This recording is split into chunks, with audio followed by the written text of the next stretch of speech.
selamat sore Ibu, apa kabarnya? Mudah-mudahan dalam keadaan baik-baik saja. Selamat datang di My Baby Momversity 2020. Perkenalkan saya Nucha Bahri sebagai moderator untuk event sore hari ini. Ibu gimana nih kabarnya? Walaupun tadi terdengar baik-baik saja, tapi sepertinya sebagian dari kita mungkin masih ada yang merasa kurang baik. Kalau kata film drakor ya, it's okay not to feel okay gitu ya. Ketahuan nggak nonton ya aku ya, judulnya bukan itu kayaknya, tapi nggak apa-apa.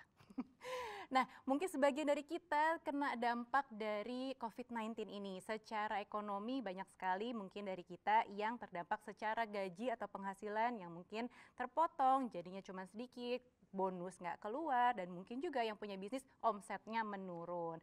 Nah, di sore hari ini dengan topik Digital Financing 101 for Moms, kita akan ngebahas lebih lanjut soal memanfaatkan digital untuk produktivitas ibu. Nah, kita nih pengen belajar secara finansial dan secara digital oleh para pakarnya. Nah, My Baby Momversity 2020 ini in partnership with Mother and Baby akan memberikan tips dan informasi yang edukatif dengan tema dunia digital dan si kecil.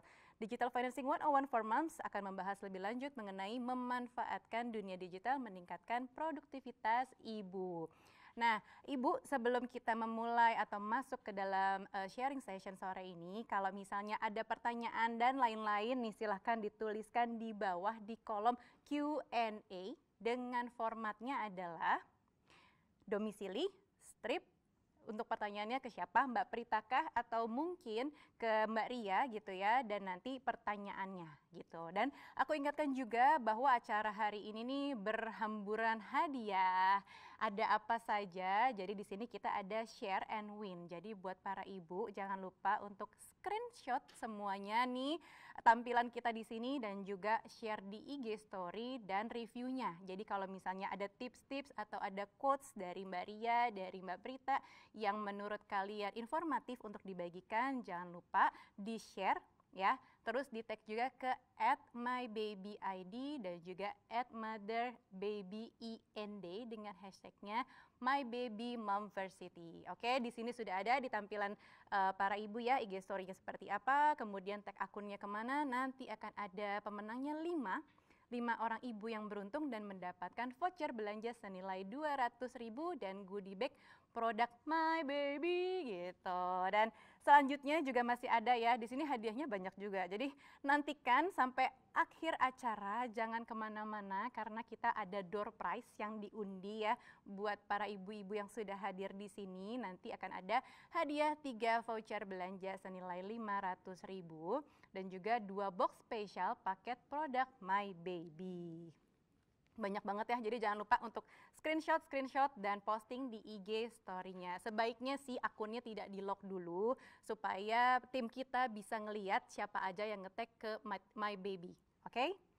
Nah, baiklah ibu-ibu, kita sebelum masuk nih ke dalam sharing session kita ya. Jadi kalau di masa pandemi seperti ini, aku pun juga terdampak jadi sebagai co-founder dari parentalk.id. Secara bisnis ya lumayan jalan, tapi yang tadinya kita punya working space yang lumayan gitu ya, tapi sekarang jadi menipis, jadi kecil. Karena apa? Karena kita penghematan. Dan secara keluarga pun kita juga ada penyesuaian, kayak misalnya nih uang bensin dikurangin ya kan, karena nggak kemana-mana, kita kerja dari rumah. Belum lagi jajan-jajan di weekend ke mall itu tidak ada. Tapi kemudian ada alokasi lainnya, yaitu jadinya beli masker. Ayo siapa di sini yang koleksi masker, ya kan? Nggak cukup cuma satu ternyata, bisa sampai 12-an gitu kan, bisa sampai belasan dan puluhan. Nah, selain alokasi keuangan ini, tapi juga kita harus punya dana darurat.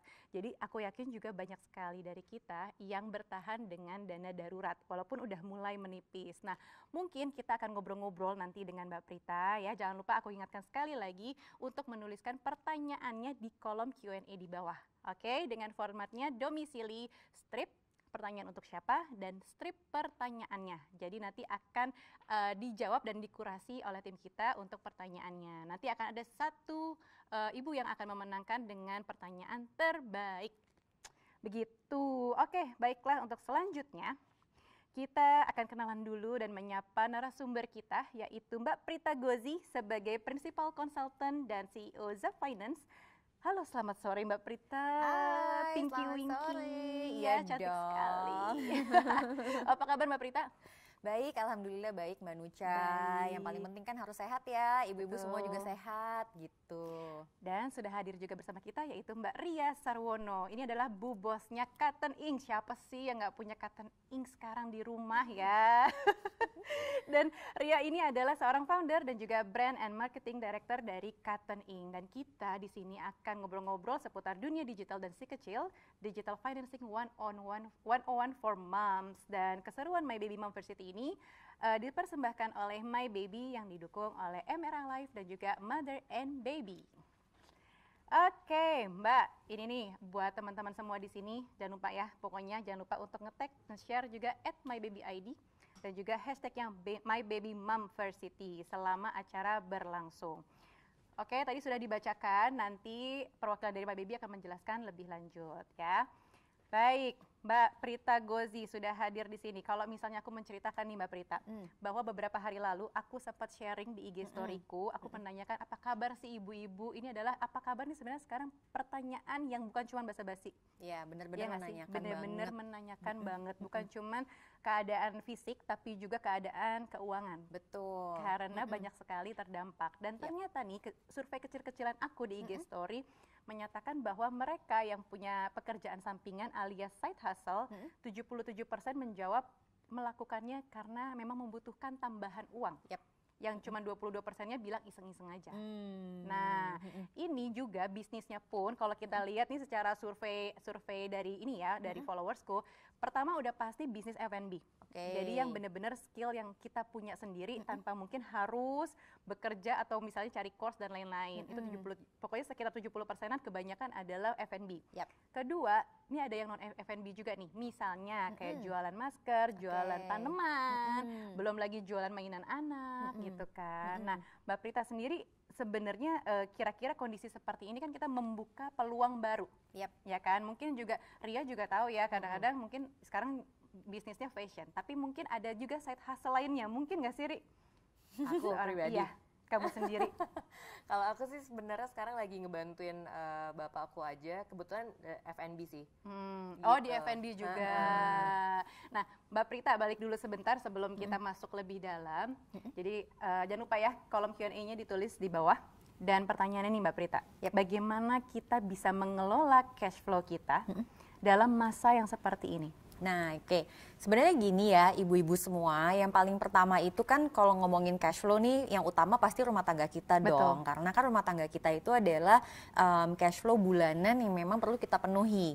Nah, aku bilang bahwa pada saat kita lagi masa pandemi begini, langkah pertama yang harus diperhatikan adalah evaluasi yuk sumber pemasukan kita dari mana aja. Nah, mungkin tadi setelah merasakan juga sekian bulan, rupanya lama-kelamaan pemasukannya makin drop, makanya kemudian alih-alih mungkin udah dihemat juga susah banget, akhirnya kan mereka malah mencari sesuatu yang baru gitu kan, makanya tadi mulai bikin bisnis. Nah setelah kita mengevaluasi pemasukan kan beda-beda nih, ada yang tidak terdampak, ada yang terdampak tapi sedikit gitu, ada yang terdampak luar biasa sampai bahkan 0 pemasukannya. Nah setelahnya maka kan kita mesti ngatur ulang kan pengeluaran rumah tangga kita. Nah pengeluaran rumah tangga itu aku selalu bilang baginya udah 3 aja deh, lagi masa pandemi gini kan kita pusing. Nah aku pakai konsep yang namanya living, saving, playing. Living itu basically pos-pos nih ibu yang kita pakai untuk biaya hidup yang tidak bisa ditawar-tawar. Jadi seperti uang sekolah anak, makan, minum, listrik semua masuk ke situ. Itu kira-kira setengah dari apa sih yang kita hasilkan. Kemudian ibu-ibu kan pasti suka playing lah, istilahnya kayak sesuatu yang sifatnya keinginan. Ya tadilah beli masker dan lain-lain, nah itu sekitar 20%. Nah kalau untuk saving juga aku harapkan ibu-ibu tetap lakukan. Nah masalahnya Mbak Nucha, karena ibu-ibu ini juga kesusahan pada saat pemasukannya berkurang, nah berarti supaya dia tetap bisa saving, makanya dia tadi pada kreatif tuh ibu-ibu gitu kan, mencari additional income dengan side hustle itu. Jadi memang pengelolaan rumah tangga siapapun saat ini sebenarnya tuh harus dievaluasi ulang, nggak bisa asal-asal aja. Nah setelah udah melakukan itu, ini yang paling terakhir nih, dana darurat. Itu kan udah kuncinya banget kan di semua rumah tangga. Mereka yang sanggup untuk bertahan pastinya adalah para ibu yang memang sudah mempersiapkan dana darurat gitu. Tapi dana darurat itu kan kalau tidak ada yang masuk lama-lama habis juga gitu kan. Jadi kalau istilahnya adalah punya cash itu king, tapi cash flow itu queen. Jadi kalau tidak disuplai lama-lama cashnya menipis juga. Jadi itulah kenapa di sini para ibu itu bukan hanya dia mampu mengelola budgetnya supaya mencari yang lebih hemat tetapi tetap baik, tapi dia juga kreatif untuk mencari tambahan pemasukan supaya cashnya itu yang mulai terpakai itu juga terisi lagi. Bener sih, jadi aku tuh di awal pandemi justru ngobrol nih sama suami, kita bikin plan ceritanya dengan menggunakan dana darurat yang sudah ada. Jadi ada plan yang namanya short term 3 bulan pertama, habis itu mid term gitu ya 6 bulanan dan sampai setahunan untuk yang long term.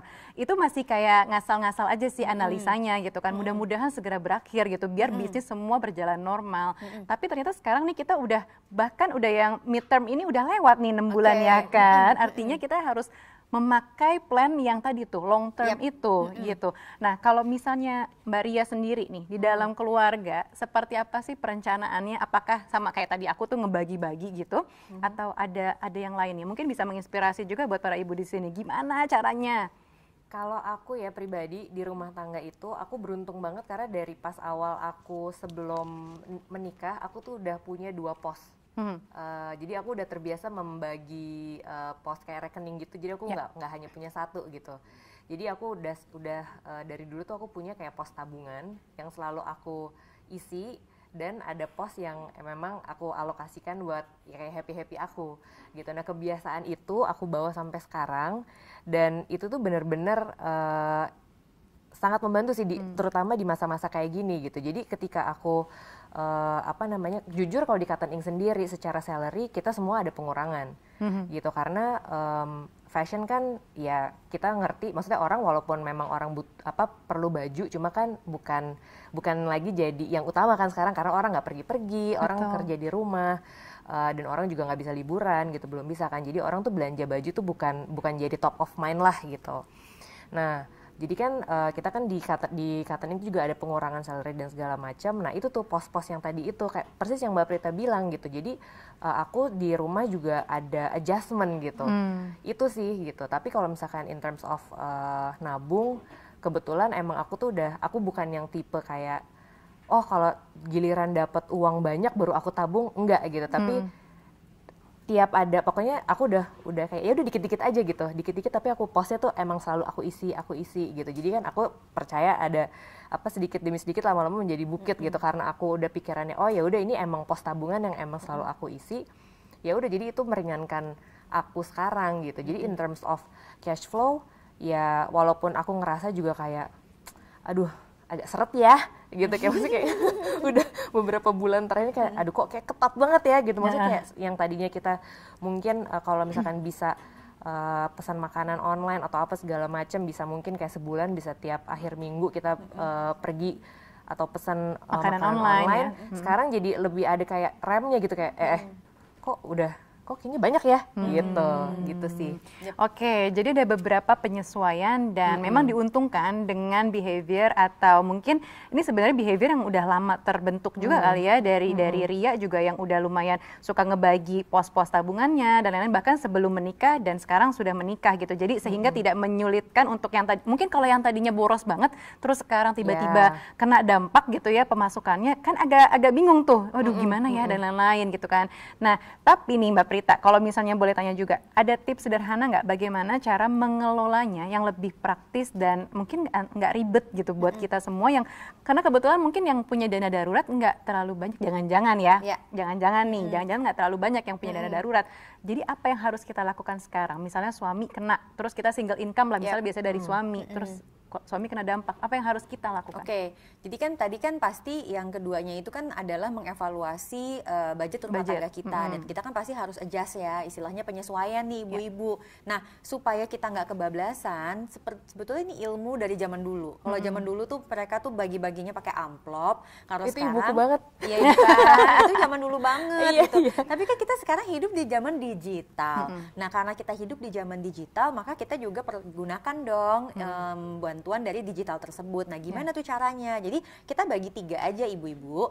Yang paling pertama misalnya pakai nih rekening tabungan yang memang ada fungsi transfer, debit dan lain-lain, supaya semua yang tadi termasuk dalam pos living masuknya ke situ. Kemudian untuk yang playing nih, kan kita kan hobi banget dong, pasti playing kita beda-beda. Kalau tadi Mbak Nucha bilang aku jadi hobi beli masker, kalau Mbak Ria tadi mungkin apa makanan ya, di mana gitu. Kalau aku itu jadi lebih hobi untuk ini, karena kan aku sering banget bikin webinar di rumah, jadi kayak ngebenah-benah, kayak lama-lama nih rumah jadi studio begini gitu kan. Nah itu masuknya ke dalam rekening playing. Nah itu biasanya pakai dompet digital aja, itu bisa langsung ibu-ibu tuh nanti ikutin nih ke online shop favorit ibu-ibu semua. Nah yang di tengah-tengahnya nih Mbak Nucha, itu praktisnya sih tinggal pakai rekening yang beda lagi. Jadi kalau aku selalu bilang nih, ibu-ibu kan udah kerepotan ngurus anak, terus mungkin masih kerja juga, janganlah merepotkan dengan urusan-urusan yang perintilan gitu. Jadi memang kita keep it simple, kita gunakan digital, jadi kita pakai aja tuh si 3 pos itu dengan bantuan 1 rekening tabungan, 1 rekening untuk dana darurat atau investasi, kemudian yang ketiga sih dompet digital itu. Nah untuk yang terdampak banget pastinya tipsnya adalah yang memang harus kreatif nih. Dan pada saat kreatif sekarang udah bukan waktunya untuk aduh aku kan nggak bisa gitu, karena kalau block mindset bilang aku nggak bisa ya aku nggak bisa gitu. Tapi semua tuh harus dicoba gitu, tetapi jangan sampai mencobanya dengan utang. Ini pesan aku ya.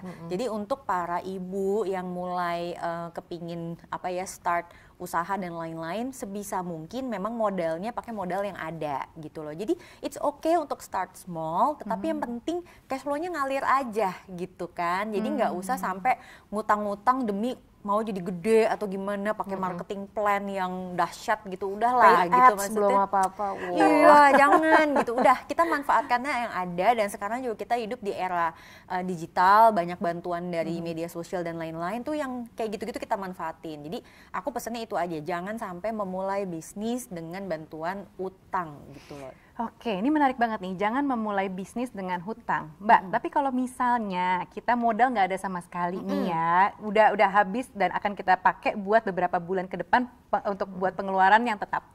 Nah, sampai di mana atau kondisi seperti apa sehingga kita harus mencairkan investasi kita? Let's say kita misalnya punya deposito, kita punya beberapa produk lainnya. Di titik apa kita harus menjadikan itu sebagai modal? Jadi kita harus cairin dan kita jadiin modal. Nah, jadi gini konsepnya, kan tergantung nih usaha apa sih yang mau kita kerjain. Misalnya kalau memang mau bikin masker, berarti kan artinya butuh mesin jahit atau apalah gitu kan. Ya berarti itu menjadi modal utamanya. Tetapi nggak usahlah terlalu kayak, mesin jahitnya ada yang seperti apa segala macam. Itu kan keinginan jatuhnya gitu. Tapi kita bener-bener, ini basic kebutuhannya apa sih? Nah itulah yang kita penuhi. Nah boleh tuh silakan dibongkar misalnya untuk modal awal dari berbisnis tersebut. Sama kayak misalnya mau berbisnis F&B. Ya kalau memang masih bisa memanfaatkan kompor, oven, semua yang ada di rumah ya pakai aja.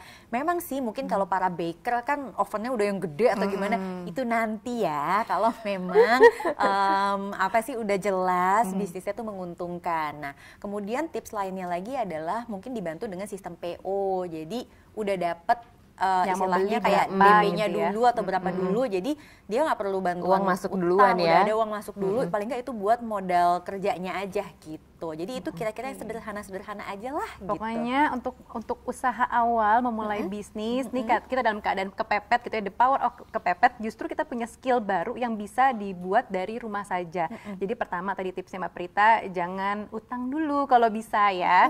Pokoknya gunakan, maksimalkan apa yang ada di rumah. Jadi misalnya sistem PO tadi gitu ya, kemudian menggunakan misalnya oven atau kompor yang memang ada di rumah. Jadi kalau bisa nggak usah beli-beli dulu, sambil kita lihat nih kira-kira prospeknya bisnis bisnis itu seperti apa sih? Oke apa enggak ke depannya atau cuma musiman gitu kan. Nah, mungkin boleh nih sekarang kita ngobrolnya ke Ria. Dulu waktu memulai Cotton Ink seperti apa sih dan menurut kamu nih applicable nggak untuk dilakukan seperti sekarang nih model bisnis kamu di awal itu?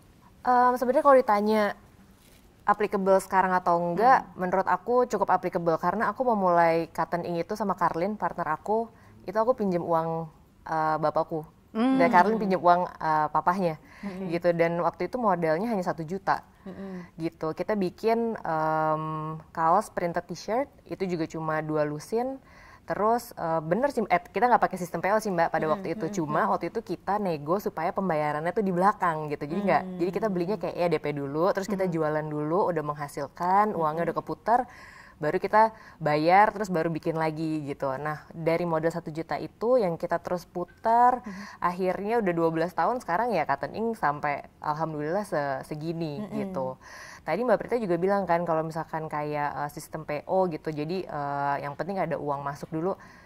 Jangan sedih Nucha, Cotton Ink juga begitu. Iya dong gitu, karena buat kita fashion gitu ya, kan isunya udah banyak gitu. Kayak misalkan stok yang terlalu banyak lah gitu kan. Dan kalau misalkan stok yang terlalu banyak, terlalu deep, berarti kan uangnya stuck di situ dong. Gitu, dengan ada sistem PO kan kita jadi bisa, ya yang pertama kita dapat cash in advance. Terus udah kayak gitu kita nggak kelebihan produksi barang gitu. Jadi ya win-win solution banget gitu, cash flow-nya juga jalan, kita juga nggak nyimpen stok yang berlebihan, uangnya juga keputar lagi gitu, kayak gitu sih gitu. Jadi aku bener-bener tadi pas Mbak Prita bilang gitu kayak wah it's so relate ya gitu, maksudnya kayak apalagi Cotton Ink di saat-saat kayak sekarang juga kita juga harus pinter-pinternya tuh. Pas aku inget banget pas awal pandemik, aku sama Karlin tuh ya bener-bener langsung kayak gini, oke, jadi mall tutup ya, jadi 4 toko kita tutup nih, oke. Tagihan yang harus kita bayar akhir bulan ini apa aja ya, bisa kita mundur-mundurin nggak ya, itu bener-bener langsung kayak gitu loh Mbak gitu. Terus udah kayak gitu kita langsung kayak nego ke mall gitu, kayak ini gimana ya uang sewa dan apa segala macam gitu. Jadi kayak untuk mungkin untuk ibu-ibu di luar sana yang memang bisnis sudah berjalan sebelum pandemi ini, kalau aku bisa share sih kayak ya nego itu tuh, the art of nego tuh adalah hal yang benar-benar diperlukan sih sekarang dan gitu. Gak usah malu gitu kan. Jadi memang ibu-ibu itu kan pada memang the power itu kan ibu-ibu tuh berani ya, nggak tahu malu kadang-kadang gitu. Itu malah dimanfaatin banget lah harusnya gitu di momen seperti ini, dalam hal pada saat kita memulai usaha, apapun usaha kita jangan pernah malu untuk menawarkan. Betul. Kemudian jangan pernah malu untuk misalnya minta ya PO dan lain-lain. Kan sistem PO sebetulnya juga membantu kita membaca pasar ya, karena mungkin kita pikir yang laku yang seperti apa. Nggak taunya dengan PO loh kok yang banyak di PO malah yang mana yang kayak gitu-gitu. Jadi itu sebenarnya sih bener banget gitu. Udah ibu-ibu tuh itu bener-bener di momen seperti ini kita bener-bener udahlah negosiasi dan lain-lain tuh memang penting banget lah gitu. Oke. Coba deh ibu-ibu kalau di handphonenya WhatsApp grup ada berapa, coba tolong dimanfaatkan lah. Hey sis, aku jualan nih sekarang. Pasti 1-2 aja ada yang nyangkut. Karena kita tuh kayak di posisi yang ya we can relate gitu. Maksudnya kayak oh iya ya gitu, kayak gitu sih. Bener sih, dan aku juga sebenarnya di survei kecil-kecilan itu banyak sekali yang sekarang nih latte factory justru membeli makanan yang dijual oleh teman-teman sendiri gitu. Ya di satu sisi secara bisnis bagus ya buat pemilik bisnis, artinya ya lumayan cuan lah gitu ya. Tapi mungkin buat teman-teman yang lain, si pemilik bisnis, teman-temannya pemilik bisnis ini, wah ini pengeluaran gue nih jadi rutin, gue habis beli si A punya, si B punya, ya kan sebagai teman kita support dong gitu kan untuk beli gitu ya, instead of minta gratisan gitu kan. Untuk menghormati teman-teman kita. Nah, tapi ini kan berarti di sisi lain ada pihak-pihak yang merasa, aduh, duit gue banyak keluarnya ya. Kalau kayak gitu gimana dong Mbak Prita? Nah, itulah kenapa kuncinya tadi tetap berpegang pada living, saving, playing. Jadi, kalau memang kita benar-benar membutuhkan barangnya, itu bagian dari biaya living kita. Tapi kalau memang kita ingin istilahnya mensupport, membantu atau memajukan perekonomian, itu bagian dari playing kita. Makanya tadi tetap harus ada jatahnya tuh untuk yang post playing. Nah, silakan aja dipakai ya. Artinya gini, kalau bulan tersebut sudah beli dari 4 teman, ya sudah berarti teman yang lain dialihkan alokasinya bulan berikutnya gitu ya. It's okay gitu. Maksudnya kita kan juga bantu orang, jangan sampai keuangan rumah tangga kita juga ini ya, dalam arti gini, akan lebih, menurut aku juga yang punya usaha nih, para ibu juga akan lebih seneng kan kalau misalnya barang kita dibeli oleh teman kita yang memang dia suka beli barang kita, bukan sekedar kayak merasa tanda kutip kasihan gitu. Jadi itu malahan menurut aku kalau memang kita beneran suka dan kita bahkan bisa kasih masukan. Jadi misalnya ini enak nih, tetapi misalnya kalau bisa kurang apa, ini itu segala macam, menurut aku itu bukannya malah membuat dia ciut ya, tetapi itu malah membuat para ibu ini jadi semakin paham, apa sih yang harus diperbaiki gitu, kira-kira kayak gitu. Oke, nah tadi nih Ria sempat sebutkan juga soal pemasukan dan pengeluaran bisnis ya. Nah, pos-posnya tuh dibagi seperti apa sih kalau dalam keuangan Ria sendiri? Misalnya ngebagi dua nih, bahwa ini ada punya membedakan antara pos dari bisnis dan pos untuk pengeluaran keluarga gitu. Apa ada seperti itu nggak? Atau dicampur semua jadi satu? Wah, nggak bisa sih, kalau dijadiin satu nggak bisa, dan itu adalah rule number one, itu nggak boleh dijadiin satu. Jadi ketika kayak kita punya bisnis, ya kita udah separate itu gitu. Jadi kalau Cotton Ink ya karena sudah berupa PT kan, jadi ya memang ada rekening PT sendiri. Kalau pribadi ya rekening aku pribadi sendiri gitu. Jadi ketika aku dapat gaji dari Cotton Ink ya masuknya ke rekening aku pribadi gitu. Bukan aku yang kayak ngambil rekening PT nih enak nih gitu, nggak gitu juga, karena kan kita juga karyawan juga udah alhamdulillah banyak gitu. Jadi nggak bisa kayak gitulah gitu, harus tertib gitu sih. Jadi menurut aku emang yang pasti, ya kan Mbak gitu, pasti kan kita kalau kita punya bisnis mau kecil, apalagi maksudnya yang udah besar, nggak mungkin lah kalau rekening itu dijadiin satu gitu. Oke, nah tapi Ria sendiri gimana untuk kalau misalnya kalau sekarang udah PT, nah ketika belum PT, membaginya gimana tuh posnya? Bener-bener udah dibagi dua gitu kah atau gimana? Nah jadi waktu pas tahun-tahun pertama emang udah ada dua itu. Jadi aku kebetulan aku pakai bank A. Terus udah kayak gitu, oke nih buat ini ya, buat kalau orang transfer ke sini gitu. Nanti kalau misalkan ada Karlin juga gitu. Dia ada satu rekening bank B gitu. Jadi kalau misalkan ada orang yang mau customer mau transfer ke rekening B ya ke sini gitu. Jadi tapi nggak pernah ke rekening pribadi kita berdua. Oke, gitu. Jadi selalu dipisahkan. Nah, Mbak Prita ada tipsnya nggak sih untuk memisahkan antara rekening pribadi dan rekening bisnis seperti apa? Sesederhana sebenarnya rekeningnya memang berbeda, meskipun misalnya bisnisnya belum berbentuk PT kan berarti nama kita sendiri. Nah itu nanti nama kita sendiri kan sekarang banyak nih rekening yang memang judulnya tabungan bisnis gitu. Jadi memang dia saldo pertamanya biasanya lebih besar sih dari rekening tabungan biasa. Tetapi keuntungannya adalah kita bisa ngecek transaksi itu sangat detail gitu kan, sangat detail semuanya, itu bukan yang kayak sudah dikelompokin gitu kan. Kalau yang tabungan biasa tuh bisa dikelompok. Nah itu sebenarnya sederhana itu. Dan kalau aku additional tipsnya lagi mungkin begini, kan sekarang mungkin nih ibu-ibu mungkin baru mulai mau coba-coba usaha, tetapi mungkin juga dia karyawan, bisa jadi kayak gitu ya. Jadi kalau aku nih pakai tips itu untuk setiap pemasukan yang berbeda-beda, itu aku menggunakan rekening yang berbeda. Aku sendiri kan profesinya banyak nih gitu. Maksudnya wow, banyak multi talenta ya. Profesinya banyak gitu, tanpa sadar kalau dipikir-pikir iya juga ya, kenapa pantesan aku rasa kayak 24 jam kurang begini gitu kan. Jadi pertama aku adalah seorang istri di mana suamiku memang berpenghasilan. Jadi kan di situ ada masuk nih. Gaji istri. Iya, itu tuh rekeningnya memang yang utama tuh, yang memang untuk rumah tangga. Lalu kedua, gaji aku sendiri karena aku juga udah PT kan, bisnisnya tuh udah PT, jadi aku juga gajian gitu. Nah ini penting banget nih ya Ibu, apapun bisnis kita, kalau misalnya kita sudah mulai memiliki usaha, jangan nggak pernah ngambil gaji. Itu setuju banget. Jadi jangan mentang-mentang aku bisnisku nih, yang penting karyawanku gajian, aku enggak. Itu salah. Kita tuh juga karyawan selama kita juga ikut terjun dalam bisnis tersebut. Betul, betul. Apalagi di awal-awal, kita kan pasti semua CEO, Chief Everything Officer. Benar.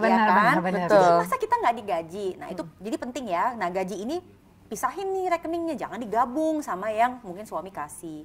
Terus kebetulan kayak aku nih, aku kan ternyata bisa nulis gitu, baru tahu gitu pas 10 tahun yang lalu bikin buku. Kan dapat royalti dan lain-lain. Nah itu aku pisahin lagi. Jadi rupanya kan aku nulis akhirnya juga di media, di mana-mana gitu ya. Nah itu kadang-kadang tuh tulisannya tuh dapat honor gitu ya Ibu, itu juga bisa. Jadi kita tuh jadi ngerti, rupanya effort tuh maksudnya gini, usaha. Ini para ibu kan beda sama laki-laki ya. Ibu itu kan tugasnya banyak dan Betul. utamanya tetap tugas domestik kita. Gimana sih mengukur usaha kita itu istilahnya kayak worthwhile gitu loh. Jadi kayak kita tuh spend sekian jam untuk usaha kita tuh berarti nggak sih sebenarnya? Nah itu caranya memang harus dipisah rekeningnya supaya ketahuan. Ibu-ibu spend 5 jam dapatnya berapa? Oke. Ya kan? Kalau enggak kayak it's like ini sebenarnya mau punya bisnis apa mau punya bisnis gitu kan. Bisnis itu kan harus menguntungkan. Betul. Kalau bisnis ya sekedar mencari ya kesibukan gitu. Jadi disitulah pentingnya kita memang mengatur-ngatur tadi itu. Oke, jadi ini prinsip walaupun kita di awal-awal mungkin the power of kepepet tiba-tiba punya skill baru dan mulai bisnis, jangan lupa untuk memisahkan rekening antara rekening bisnis kalau misalnya ada customer yang mau transfer dan bayar ke rekening itu aja, dan rekening keluarga tetap punya sendiri ya. Apalagi kayak Mbak Prita mungkin ada bisnis-bisnis lainnya selain bisnis di rumah gitu kan. Jadi masukinlah itu, bikin nggak ada salahnya punya rekening banyak gitu ya Mbak ya. Toh juga kan bisa sekarang digital. Di digital tuh bisa ngelihat nih rekening 1, 2, 3, 4, 5 gitu kan. Banyak banget ya, 5 nggak apa ya? Nggak apa-apa, 8 juga boleh. Oke, jadi sebanyak-banyaknya yang penting udah tahu pasti pemasukan kita tuh berapa dan jangan disamakan, jangan disatukan dengan pengeluaran keluarga biar nggak ribet gitu ya Bu Ibu ya. Oke, sekarang kita ngobrol-ngobrol nih ke Ria nih. Bisnis fashion gitu ya. Sekarang gimana caranya biar tetap relevan dengan di musim saat ini? Gitu. Kalau kita lihat sekarang nih justru F&B iya mungkin lagi naik ya, orang-orang mencari comfort food yang udah nggak bisa ke restoran, akhirnya ada bisnis lah makanan-makanan kecil atau yang makanan-makanan yang memang sering dicari gitu kan, sehingga bisa online. Terus belum lagi ada yang jualan masker gitu karena yang paling dibutuhkan. Belum lagi yang jual tanaman sekarang, jadi di rumahnya punya kebun gitu ya, tanaman-tanaman akhirnya berkembang biak terus dijual jadi cuan. Nah kalau fashion gimana supaya bisa tetap relevan sekarang? Ya udah pasti kita harus lihat dan jeli ya gitu, maksudnya kayak customer kita tuh perlunya apa gitu. Jadi waktu itu pas Cotton Ink 4 bulanan yang lalu pas kita udah mulai PSBB dan segala macam, itu tuh kita bener-bener adjustment artikel tuh banyak banget. Yang tadinya kita kan new arrivals kan setiap minggu, terus setiap minggu itu misalnya nih ada 30 artikel rilis gitu. Tapi begitu kita lihat porsi ke depan gitu bahwa kayak orang nggak kerja nih, nggak pergi keluar rumah nih 3 bulan gitu. Wah ini sih udah pasti nggak beli baju nih gitu. Jadi apa sih yang mereka butuhkan gitu sebenarnya. Nah pas di bulan-bulan pertama itu tim desainer Cotton Ink tuh langsung bikin gitu kayak udah kita bikin masker kain aja deh gitu. Karena Cotton Ink kan juga ada sisa kain produksi dan segala macam kan gitu. Jadi kita memanfaatkan waste kita gitu untuk bikin masker. Ternyata pada waktu itu pemerintah juga bilang kan kalau keluar wajib pakai masker kain. Wah itu jadi lumayan tuh gitu, walaupun ya oke lah gitu, kita mengumpulkan pundi-pundi gitu, menggali lebih dalam gitu. Terus udah gitu kita mulai berpikir gitu, orang butuh apa lagi ya di rumah gitu ya, karena kan customer Cotton Ink sendiri kan mereka adalah orang yang bekerja gitu sebenarnya gitu, jadi mereka tetap ada keperluan untuk Zoom meeting, maksudnya di rumah dengan baju yang rapi gitu. Jadi oke, kita ubah deh new arrivals yang ini kita ubah jadi baju koleksi rumah gitu dengan bahan yang lebih adem, terus udah kayak gitu dengan siluetnya yang lebih santai gitu, karena kan kebanyakan baju Cotton Ink kan memang kita tuh adalah baju-baju rapi gitu, kayak misalkan yang Nucha pakai, aku pakai gitu-gitu kan gitu. Tapi kan kalau di rumah pakai kayak gini terus kan ya gerah juga gitu sebenarnya gitu. Jadi menurut aku penting banget untuk tahu customer kita itu butuhnya apa, dan ya tetap pede dengan produk yang kita jual itu adalah emang yang terbaik untuk customer gitu. Jadi ketika memang proses desainnya itu kita lalui dengan baik, kita udah tahu customer tuh membutuhkan ini, ya menurut aku apapun hasilnya ya itu nggak akan mengkhianati prosesnya gitu. Oke, nah kalau aku sebenarnya customer awal dari Cotton Ink awal-awal banget Ria, dari mulai bazar gitu ya, terus sampai kemudian digital, terus akhirnya punya toko di mall-mall gitu kan. Terus sekarang nih gimana? Apakah mall-mall ini bisa tetap relevan atau tetap malah justru di-push-nya lewat digital aja, penjualan semua website dari sosial media atau gimana? Oke, kalau kita udah melihat bahwa ketika kita jadi sekarang gini, kalau misalkan in terms of kayak revenue streamnya gitu ya, karena kita sekarang udah punya 5 offline store, of course pie chart-nya offline-nya jadi lebih besar gitu, maksudnya bagiannya dia udah lebih dari 50% gitu dibandingin dengan online-nya gitu. Kalau dulu kan kita memang startnya online gitu, jadi memang semua orang tuh kalau mau cari cotton ink ya cuma bisa online gitu. Cuma sekarang kan udah kebagi dua gitu, dan offline itu sebenarnya penting untuk kita untuk reach new customer yang memang nggak pede belanja online gitu.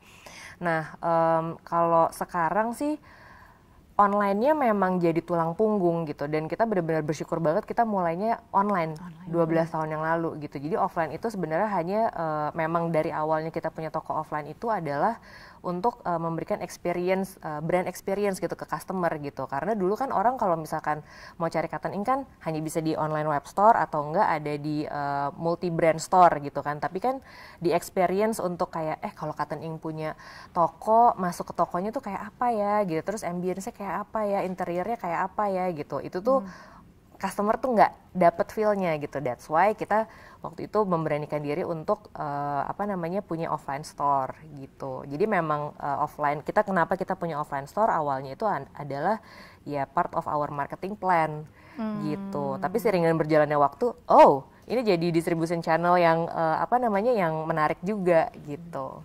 Oke, nah tadi ini Ria bilang lagi nih bahwa di pie chart-nya saat ini untuk cotton ink lebih banyak didukung oleh online karena mungkin kurangnya orang yang datang ke offline atau offline store gitu ya. Nah kalau boleh tahu secara online strategi seperti apa sih yang bisa dilakukan saat ini? Pasti kan ada perbedaan nih. Kalau dulu walaupun udah mulainya online, tapi kan sekarang kondisinya berbeda nih ya. Nah ada nggak sih strategi-strategi tertentu yang justru baru mulai muncul saat ini? Pokoknya kalau aku tuh memperhatikan gitu ya, karena kan cotton ink juga maksudnya di social media kan juga aktif udah dari 10 tahun ya, dari awal kita ini kan. Jadi kita sangat memperhatikan perilaku sosial media tuh gimana sih gitu. Maksudnya kayak algoritmanya Instagram lah, or Facebook atau apapun itu gitu. Kuncinya sih nomor satu adalah apa yang kita komunikasiin ke customer tuh harus relate dengan apa yang terjadi sekarang gitu. Jadi kalau misalkan aku nih cotton ink gitu, tetap dengan kayak bahasa ngomongnya kayak kita new arrivals every week gitu, happy gitu, terus kayak ya udah kayak as if berlaku kayak nggak ada PSBB, orang nggak ada pembatasan orang apa gitu-gitu, orang juga jadi kayak lu ngomongin apa sih? Gitu kayak loh. Empati juga ya dengan kondisi jadi saat jatuhnya nggak kayak gitu. gitu. Nah aku tuh inget Mbak gitu pas awal-awal PSBB itu kan sales aku turun 60% kan, karena kan mall tutup gitu. Nah kita tuh waktu itu bikin campaign gitu, one purchase makes a difference gitu. Wah itu secara organik, maksudnya secara tanpa aku perlu push dengan paid ads, secara alami gitu, orang tuh relate gitu dengan message itu gitu, kayak oh iya ya gitu, karena langsung orang tuh kayak mikir oh iya ketika gue beli satu baju entah dari manapun itu ya lo nggak hanya cuma sekedar beli selembar baju gitu, tapi di belakang baju yang lo pakai itu yaitu ada orang yang kerja di pabrik kain, ada orang yang kerja di pabrik kancing, ada tukang jahitnya gitu, ada tukang logistiknya yang kirim gitu. Jadi ya satu baju tuh bener-bener bisa ngegerakin perekonomian gitu. Oke, jadi ini sebenarnya kalau aku lihat dari Ria, berarti saat ini to stay relevant dengan bisnis online adalah campaign. Ini yang penting banget. Walaupun sekedar campaign itu narasi, kata-kata dan sebuah gerakan gitu.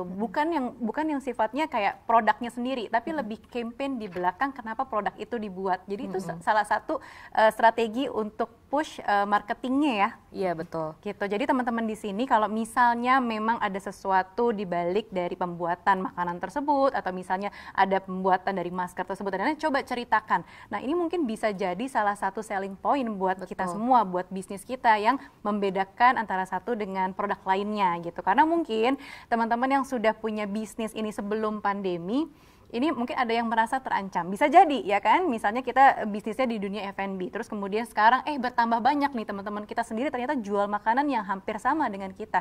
Nah mungkin harus ada perbedaannya buat kita tetap jualannya bisa gitu kan, tetap laku. Nah ada nggak dari Ria sendiri ide atau strategi buat para ibu-ibu memanfaatkan digital saat ini? Oke, ibu-ibu tuh kan menurut aku suka sharing gitu ya, gitu. Nah, menurut aku tuh kalau misalkan sharing yang terarah gitu ya di sosial media, itu tuh bisa kayak menggiring massa, bukan menggiring massa ya, kayak mendapatkan simpati orang gitu. Itu Menurut aku di kayak aku yang aku perhatiin gitu ya, di kayak di umur-umur aku sekarang gitu, ketika kita kayak punya point of view yang menarik atau ketika kita mempunyai background yang menarik gitu, nggak perlu harus vavavum banget gitu kayak oh iya dulu gue fashion stylist atau apa, nggak perlu harus kayak gitu gitu, tapi kayak ya backgroundnya dia menarik, cara dia bercerita juga menarik, itu tuh aku melihat banyak teman-teman aku tuh yang oke, ini mungkin ngomongnya rada-rada ini ya, maksudnya kayak ya frankly speaking ya aku melihat kayak ada followersnya tuh ada peningkatan gitu, just because karena ya orang pengen, ya sekarang orang kalau misalkan di stay at home gitu kan kayak kita mesti kayak scroll mulu ya gitu. Jadi daripada kita menghabiskan waktu 1-2 jam kita ngeliatin orang gitu, mendingan kita ya menggali apa yang bisa kita share dengan orang lain gitu. Aku juga maksudnya nggak kayak yang tiba-tiba harus very planning ya ini dan apa segala macam gitu, tapi aku tuh percaya tiap orang tuh ada every person, each of us itu adalah unik gitu. Aku, Manucha, Mbak Prita pasti punya point of view yang berbeda-beda gitu. Jadi ya pasti kita ada ininya sendiri gitu, maksudnya kayak apa sih Mbak, mungkin ya kalau ibaratnya kayak ya rezeki nggak bakal ketuker ya, follower juga nggak bakal ketuker, ibu-ibu tenang aja gitu, yang penting kita berusaha gitu kan gitu. Dan yang pasti harus connect terus ya sama siapapun itu kan, yang paling penting tuh koneksinya itu kalau aku bilang. Jadi untuk para ibu juga yang kayak merasa terancam bisnisnya dengan pendatang-pendatang baru gitu kan gitu, ya sebenarnya kalau mau dibilang gitu aku tuh juga ngalamin kayak gitu, karena kan Zep Finance itu sebenarnya sudah ada sejak 10 tahun yang lalu gitu. Terus sekarang dengan adanya digital media sosial itu jadi kayak it's like semua orang itu bisa bercerita tentang keuangan, terus kayak semua orang nggak bisa beda ini sebenarnya yang mana gitu. Tetapi ya benar, tapi itu memang fakta gitu. Itu fakta, akhirnya ya udah nggak apa-apa kok gitu. Maksudnya kita tetap stay true to ourselves, kita masing-masing punya story masing-masing gitu kan. Story itulah yang kita bawa, ya kita nggak usah paksain. Mana yang akhirnya terkonek sama story kita, itulah yang akan istilahnya tetap membeli produk kita, tetap menggunakan jasa kita gitu. Jadi itu sebenarnya apa ya istilahnya, ibu-ibu nggak usah ngerasa takut gitu ya, nggak usah sedih, nggak usah galau-galau gitu. Benar. Jadi gini, buat ibu-ibu nih, kalau tadi ngobrol-ngobrol, mendengarkan, menyimak dari awal ya obrolan dengan Mbak Prita dan Mbak Ria, bahwa sebenarnya produk nih adalah satu hal, tapi ada hal lain di luar produk, yaitu tadi untuk tetap relevan, connect dengan para customer kita. Jadi tetaplah kita coba berkreasi dengan sosial media kita, bukan cuman jualan. Jadi kalau misalnya punya sosial media nih, sebenarnya kayak aku di Parent Talk sendiri bukan cuman jualan terus gitu ya konten, tapi menceritakan ada apa sih di balik produk tersebut, gimana sih pembuatannya, sehingga orang-orang tuh tahu dan juga punya trust terhadap produk tersebut dan kepada kita si business owner gitu kan. Jadi setidaknya tahu kira-kira di balik itu ada pembuatannya seperti apa, dan jadinya mau tuh ngobrol terus sama kita via DM dan lain-lain, dan dengan kayak misalnya komen berapa sih sis harganya. Nah itu jangan ragu untuk suka dibales gitu ya. Aku sendiri pun masih jawabin loh itu kolom komen dan DM-nya Parent Talk gitu, karena biar apa, supaya tetap terkonek dengan para followers kita gitu, karena gimana pun hidup kita ya dari followers kita ini gitu ya. Jadi untuk mensupport teman-temannya juga, misalnya di sini yang punya bisnis gitu ya, jangan lupa misalnya memang benar-benar suka dengan produk tersebut, merasa mendapatkan manfaatnya, jangan lupa untuk di-share. Seperti event kita di sore hari ini, kalau teman-teman ibu-ibu sudah mendapatkan manfaatnya, boleh di-review, ditulis tips apa saja sih yang tadi disebutkan Mbak Prita dan juga Mbak Ria. Jangan lupa share di IG story dengan tagnya @mybabyid dan juga @motherbabyInd, dan hashtagnya jangan ketinggalan mybabyMomversity. Nanti akan ada hadiah buat 5 ibu beruntung yang sharingnya tuh paling bagus. Jangan juga lupa untuk sharing ikutan competition nih. Di sini di layarnya sudah ada ya. Jadi kita bisa IG story review ya keseruan hari ini, tipsnya apa saja, hashtagnya jangan lupa, tagnya kemana, dan hadiahnya ada voucher belanja senilai Rp200.000 dan juga goodie bag produk My Baby. Oke, Ibu jangan kemana-mana juga, nanti sampai akhir kita masih ada door prize undian untuk 5 orang ibu yang beruntung. Jadi jangan kemana-mana, stay here, dan juga Mbak Prita dan juga Mbak Ria boleh menceritakan nih kira-kira motivasi buat para ibu yang sudah hadir di sini seperti apa, mendorong baik yang sudah punya bisnis lama sebelum pandemi atau mungkin yang punya bisnis baru aja. Jadi kalau untuk para ibu nih yang misalnya belum punya bisnis, ya kalau misalnya mau mencoba itu jangan pernah merasa malu gitu, karena semua pasti ada titik mulainya gitu kan, ada titik mulainya dan itu tidak perlu sudah menjadi besar.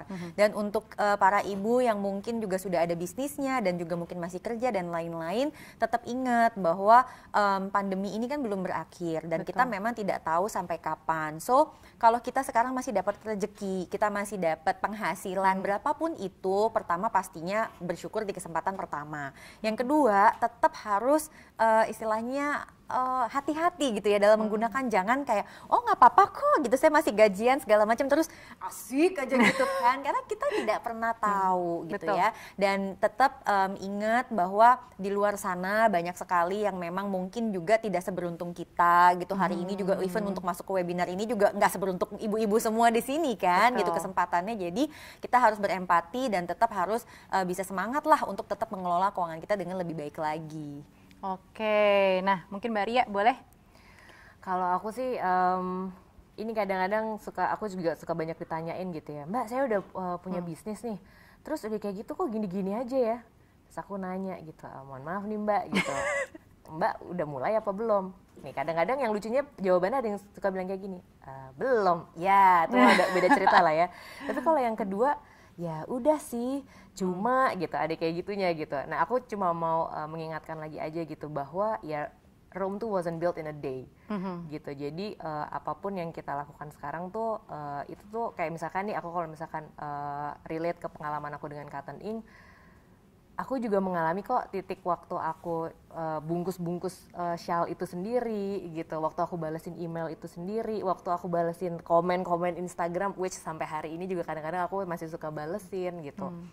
Ya cuma asal kita punya satu tujuan gitu, gue mau bisnis ini bisa membayar uang sekolah anak gue gitu. Maksudnya sesimpel itu aja deh gitu. Maksudnya nggak perlu yang sampai muluk-muluk nanti IPO atau apa segala macam gitu. Nggak perlu kayak gitu ibu-ibu. Gitu mungkin kayak pokoknya dengan bisnis ini aku bisa membeli make up lebih sering gitu. Misalkan kayak gitu tujuannya. Ya udah gitu. Maksudnya ya harus dijalanin aja gitu. Ingat-ingat aja, maksudnya ya nggak ada yang baru mulai hari ini besok kayak splurge gitu, nggak ada.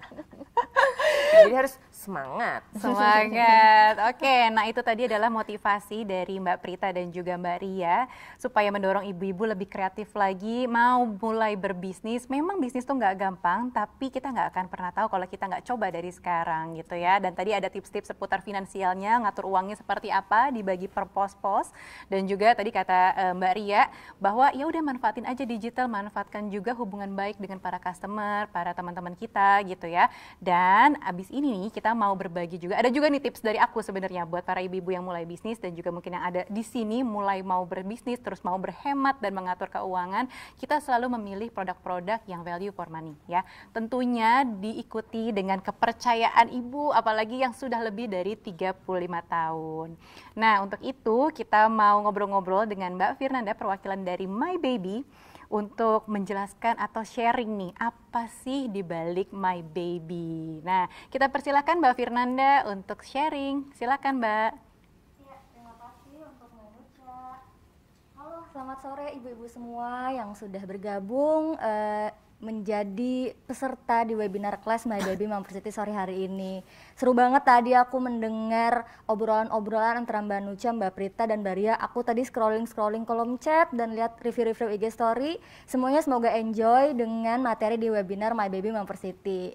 Nah tadi bener banget kata Mbak Nucha ya, kita untuk bisa memaksimalkan cash flow kita juga, tentunya ibu-ibu harus pandai memilih produk-produk yang value for money, mendapatkan produk yang berkualitas sebaik-baiknya tapi dengan harga seterjangkau-terjangkaunya. Nah untuk pilihan produk perawatan bayi dan anak, ibu bisa banget jadikan My Baby sebagai pilihan. Yuk kita kenalan lebih jauh dengan produk My Baby. Oke, nextnya, jadi My Baby ini merupakan produk rangkaian lengkap perawatan bayi dan anak untuk para ibu. Nah, kita tuh percaya kalau parenting itu momen-momen yang penuh cinta, tapi juga nggak lepas dari kekhawatiran. Di sini My Baby ingin berperan sebagai partner, sahabat terpercaya para ibu untuk bisa menjalankan perannya. Jadi ayo kita lakukan parenting bersama-sama. Nextnya, My Baby sendiri sudah terpercaya selama 35 tahun. Kita juga nomor 1 di 2 kategori. Mungkin ibu-ibu nih ada produk favoritnya di sini, ada minyak telon dan juga powder. Dan kita juga menyandang beberapa awards.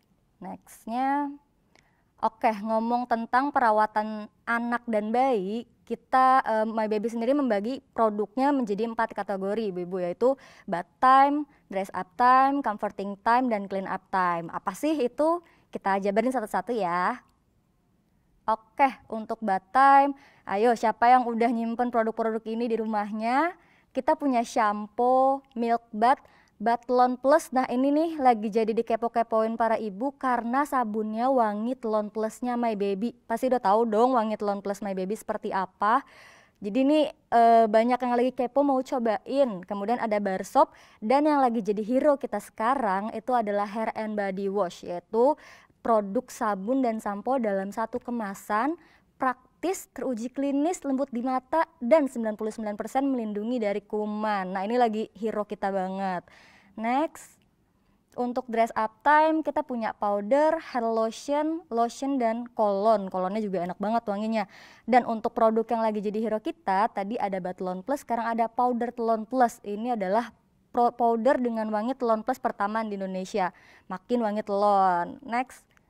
Nah, sekarang produk telonnya nih, kita punya My Baby Minyak Telon Plus yang aku yakin banget ini pasti ada nih di rumah para ibu.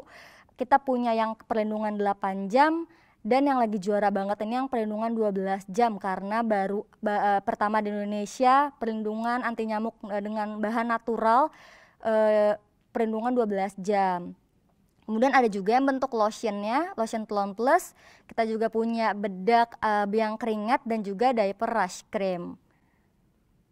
Nextnya, nah ini yang menjadi perhatian kita juga di masa pandemi ini, tentunya dengan virus-virus yang sekarang menjadi perhatian kita juga nggak lepas untuk lebih rajin membersihkan diri dan lingkungan. Di sini My Baby punya beberapa produk untuk clean up time, yaitu fabric softener, liquid detergent, yang keduanya ini sudah memiliki antibacterial agent. Kemudian kita juga punya wipes. Wipes yang hijau itu juga antibakterial, dan juga ini produk yang kemarin juga banyak banget dicari, My Baby Moms Hand Sanitizer. Kemudian ada juga satu produk yang lagi dikepo-kepoin kemarin, yaitu My Baby Bottle Nipple Cleanser, pencuci botol My Baby yang bisa 99% membersihkan jadi kuman dan food grade. Nah itu juga kemarin kualitasnya lagi bagus-bagus nih, pokoknya Bu harus coba yang Bottle Nipple Cleanser. Kemudian ini produk terbaru kita, My Baby Kids. Kemarin di sosial media kita banyak banget pertanyaan, My Baby Kids ini untuk umur berapa sih gitu. Jadi My Baby Kids ini bisa digunakan untuk umur 4-9 tahun. Produknya ada apa aja? Kita punya shampoo and conditioner, body wash, dan hair and body cologne. Nah ini masing-masing ada 2 varian, yang biru dan yang pink untuk anak laki-laki dan untuk anak perempuan. Kemudian baru banget launching di bulan Juli kemarin yang juga banyak ditanyain oleh para ibu adalah minyak kayu putih. My Baby Kids minyak kayu putih plus yang juga punya perlindungan 12 jam. Terus ada lagi pertanyaan di kolom komentar sosial media kita dan juga e-commerce, apa sih bedanya minyak kayu putih plus My Baby Kids dengan minyak telon plusnya My Baby? Semuanya ada perlindungan anti nyamuk tentunya, berbahan natural, halal dan teruji klinis, tapi bedanya My Baby minyak kayu putih plus punya kehangatan yang lebih, makanya ini cocok banget untuk anak yang lebih besar untuk digunakan My Baby Kids minyak kayu putih plus. Dan tentunya mengandung eukaliptus, yang eukaliptus itu bisa melindungi dari virus. Nah itu sih tadi perkenalan tentang produk-produk My Baby. aku bukannya peres sebagai brand, tapi memang untuk produk-produk My Baby kita sudah teruji klinis, dan aku percaya setelah mendengar motivasi dan tips-tips dari para speaker kita, ibu pasti ingin mengatur cash flow lebih baik juga, kemudian ingin mengembangkan ada motivasi untuk mengembangkan bisnis, dan jangan lupa dimulai dengan mengevaluasi produk-produk untuk value for money. Nah, aku juga mau sedikit cerita nih tentang My Baby Momversity. Next. Jadi kalau My Baby Momversity ini pertama kali itu dimulai di tahun 2019. Nah, ini cuplikan-cuplikan kita tahun lalu, ini pertama kali diadakan di Ayana. Namun sayangnya untuk di tahun ini karena pandemi juga, kita jadi memindahkan acara kita ke webinar kelas ini. Tapi dari My Baby mengharapkan tetap mendapatkan ilmu-ilmu yang bermanfaat tentunya untuk para ibu. Semoga 3 rangkaian webinar kelas dari My Baby ini bisa memberikan manfaat yang sama dengan My Baby Momversity 2019 tahun lalu. Nah, nextnya ini aku ada sedikit cuplikan Duta Ibu Cerdas My Baby. Next. Nah, ini beberapa momen sih. Jadi Duta Ibu Cerdas My Baby 2020 itu ada 30 orang. Kalau misalnya mau kepo-kepo siapa sih Duta Ibu Cerdas My Baby tahun ini, itu bisa banget dicek highlight Duta Ibu Cerdas My Baby di Instagram @mybabyid untuk tahu siapa sih 30 Duta Ibu Cerdas kita. Nih aku ambilin beberapa contohnya aja, momen-momen Duta Ibu Cerdas kita yang secara aktif kita ajak untuk mereview dan berbagi info yang inspiring mengenai produk-produk My Baby.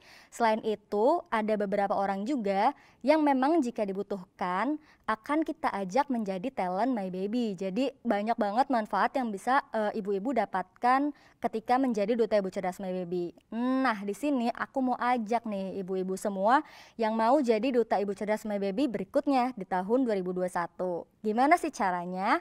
Next.